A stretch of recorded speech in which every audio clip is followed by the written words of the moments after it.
Hello bachcho, let's see this question, and the question says an organic compound whose empirical and molecular formula are same contains 20% carbon, 6.7% hydrogen, 46.7% nitrogen and the rest oxygen.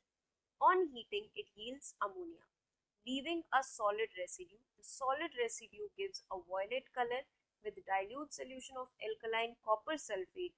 The organic compound is. Question में बच्चों हर एक statement को पकड़ेंगे.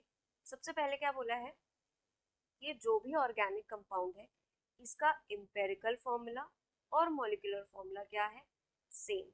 मतलब जो empirical formula होगा वही molecular formula होगा.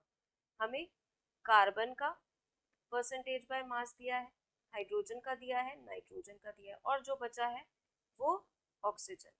ठीक है, मतलब इन सबको जो ऐड करेंगे और 100% में से माइनस करेंगे तो वो ऑक्सीजन का आ जाएगा.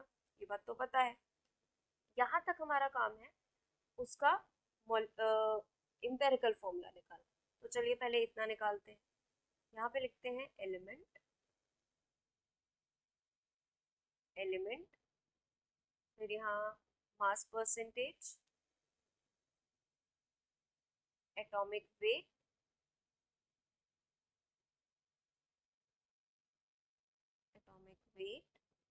और क्या लिखते हैं बच्चों, फिर हम नंबर ऑफ मोल्स लिखते हैं. नंबर ऑफ मोल्स निकालते हैं ना.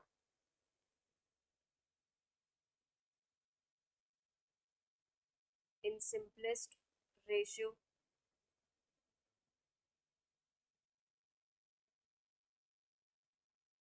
In simplest form. ठीक है,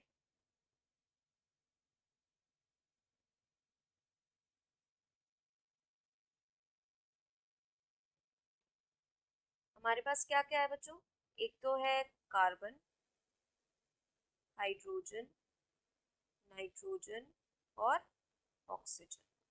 ठीक है, तो इन चारों के लिए परसेंटेज बाय मास लिखते हैं. परसेंटेज बाय मास क्या आएगा बच्चों, कार्बन का क्या दिया गया है हमें, कार्बन का दिया गया है 20%, हाइड्रोजन का दिया है 6.7%, नाइट्रोजन का दिया है 46.7%. इनको ऐड करके 100 में से माइनस करेंगे तो आता है 26.6%. कार्बन का एटॉमिक वेट 12 होता है, हाइड्रोजन का 1, नाइट्रोजन का 14, ऑक्सीजन का 16. अब जरा डिवाइड करते हैं 20/12, 6.7 by 1, 46.7 डिवाइडेड बाय 14 और 26.6 डिवाइडेड बाय 16. अब बच्चों इन सबको डिवाइड करना स्टार्ट करते हैं. 20 और 20 को 12 से डिवाइड करेंगे तो आता है 1.66, यह आएगा 6.7, यह आएगा बच्चों 3.33, 1.66. अब ये तो नंबर ऑफ मोल्स आ गए. अब सिंपलेस्ट हमें इसे लाना है बच्चों, सिंपलेस्ट किसमें, रेशियो में.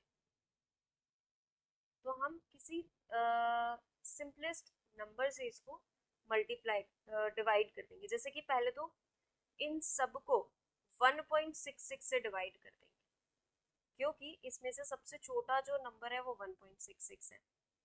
तो 1.66 divided by 1.66, 6.7 divided by 1.66, 3.3 divided by and 1.66 divided by 1.66.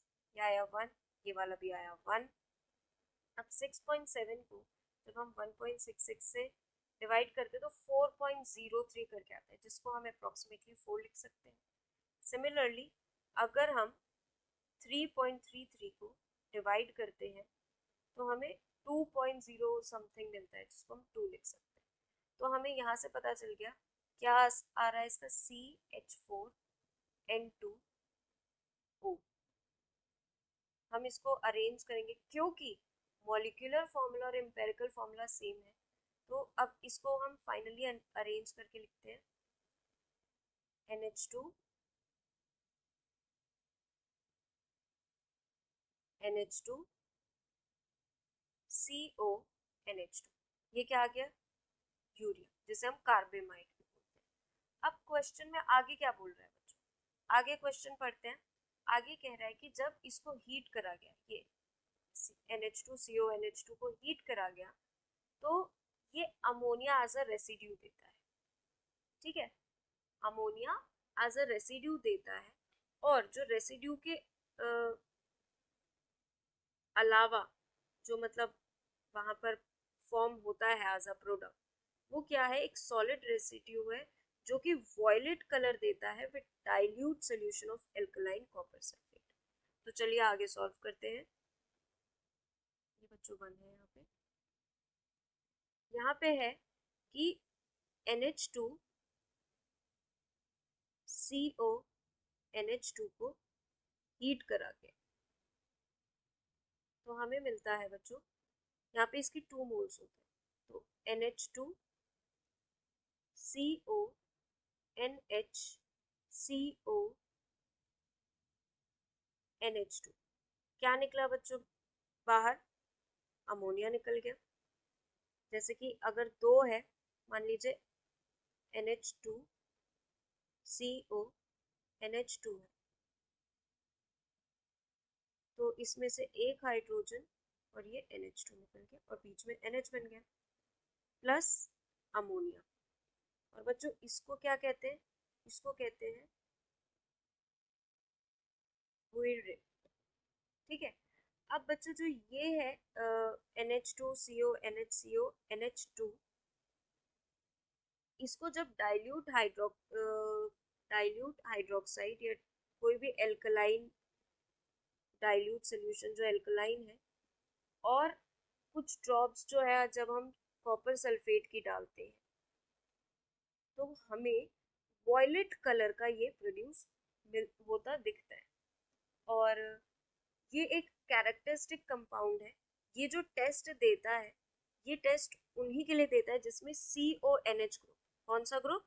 CONH group जो हो प्रेजेंट, ये टेस्ट उसी के लिए। ठीक है, तो हमारा करेक्ट ऑप्शन क्या होगा बच्चों? कौन सा फॉर्म होता है हमारा यहाँ पे? NH2CO2, that is option E is the right answer. I hope all of you understood very well. Thank you and best of luck.